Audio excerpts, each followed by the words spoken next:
Hello, everybody. Revolver Guy prepping for poor people. I'm going to do a little video today about a subject that I've been thinking about for a while, uh, and it's concerning refugees.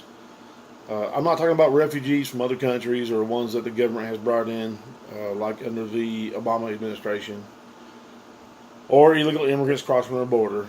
I'm talking about refugees from right here in the United States. I think most people agree that when the collapse happens, there's going to be a lot of people unprepared. And so, my question to you is, what are you going to do with the droves of people that may be coming by to that need help, that didn't prepare and don't have anything? You know, it's easy for people to say, "Well, that's their problem. I'm not going to help them. They should have prepared. They should have, looked into the future a little bit or looked at things going on around them." But I tell you, folks, when you sit there and you see a child and a family that's starving, I contend it's going to be really, really hard to turn them away. At least not help them in some form or fashion. I watched this series. It was a show that came out in 2006. It only lasted a couple of seasons. The first season was really good. The second season, not so much. And I guess it got canceled. I think the writers got changed. And a buddy of mine recommended it to me. I had never seen it. But it's on Netflix, and it's called Jericho. And it's about basically a nuclear attack on our country and then an EMP to follow. And it's a pretty good show from a prepper standpoint because it just shows you how tough it'll be, especially for the unprepared. And one of the shows in that series was about refugees who had come to their town, and they had helped them out, they'd fed them and took care of them, but they soon realized that they were not going to have enough food left to last them the rest of the winter. So the town got together, and the mayor decided they were going to have to leave, and of course, a lot of drama. I mean, it's a Hollywood TV production. It's not real life. But it does make one consider the question, what are we going to do? In that type of situation. I mean, that's something that very well can and probably will happen in a post-collapse society. So I got thinking about it and what would I do. My daughter asked me, she said, what would you do in that situation? And really got me thinking. Obviously, I'm not gonna sit and watch my family starve. So that was my first thought on it. If somebody shows up at my house and really needs some help, and I look in their face and I can tell they're good people, but they're just starving to death. Sure, I'll do everything I can for them. But I'm not going to sit there and watch my family starve to feed somebody else. I just can't do that.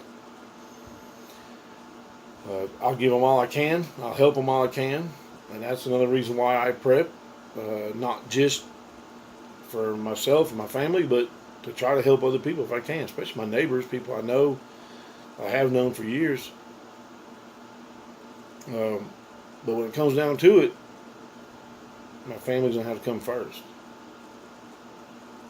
And now I'll be glad to show them some skills so they can learn how to hunt and forage for their own food if they need that. I'll be willing to give them maybe a little shelter for a while to help them get through that.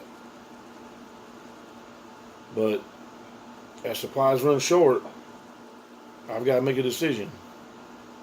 And family's going to have to come first.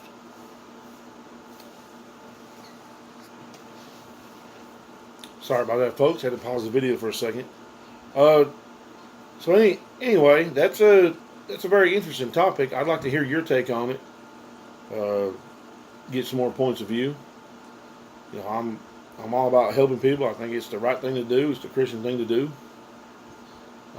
But at what point do you say, I can't do anymore?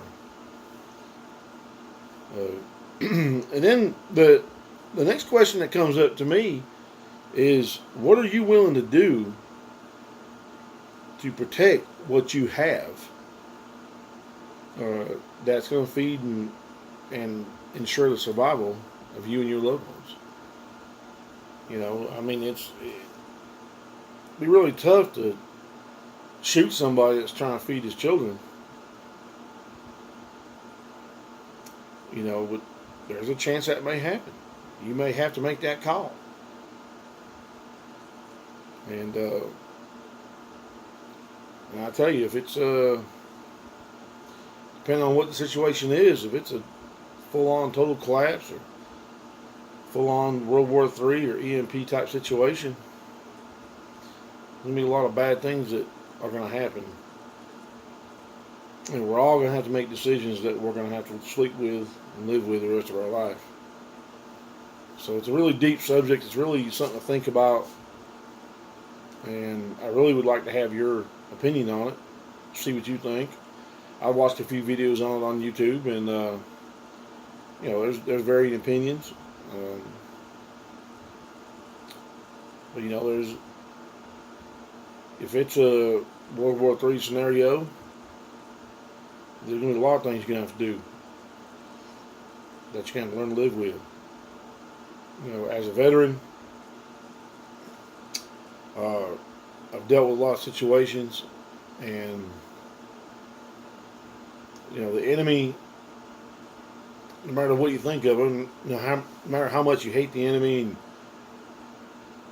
they're still human beings. So it still is something that gets to you. That's why we have so many soldiers come back that have PTSD and just have a lot of problems. It's just the thoughts of actually firing a weapon and killing somebody is,